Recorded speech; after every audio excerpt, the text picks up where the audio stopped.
Wizara ya Uchukuzi na Mamlaka ya Bandari Tanzania kuhakikisha mradi huu unatekelezwa kwa wakati na kwa ubora unaozingatia viwango vya kimataifa na uhifadhi wa mazingira kwa ujumla.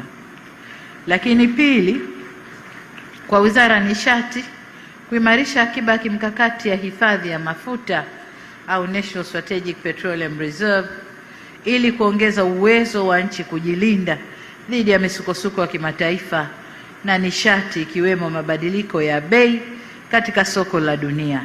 Kama tunavyoona misukosuko iliyotokea hapa karibuni wiki iliyopita na tunayoendelea nayo tayari imeshapandisha bei ya mafuta kwa 13% mpaka jana.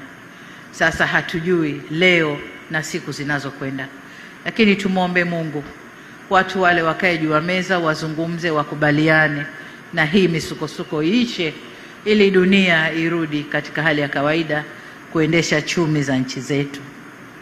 Kwa hiyo ni vyema kutokana na mabadiliko hayo ya siasa za kidunia tukawa na mradi kama huu ili kujihakikishia usalama wa nishati hii ya mafuta. La tatu, TPA kwa kushirikiana na Mamlaka ya Mapato Tanzania na taasisi nyingine kuimarisha mfumo wa uhakiki na ufuatiliaji wa vipimo na shehena za mafuta kuanzia yanaposhushwa hadi hatua za usambazaji ili kuongeza uwazi na kulinda mapato ya taifa. Lakini kama ninavyosema siku zote, swala la mifumo kusomana ili kusiwe na vipenyo vya mapato ya taifa.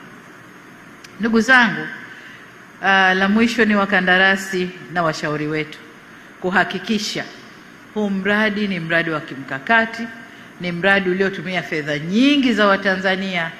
Kwa hiyo watujengee kwa viwango vinavyotakiwa na watujengee umalizike kwa wakati ili tuanze kuutumia.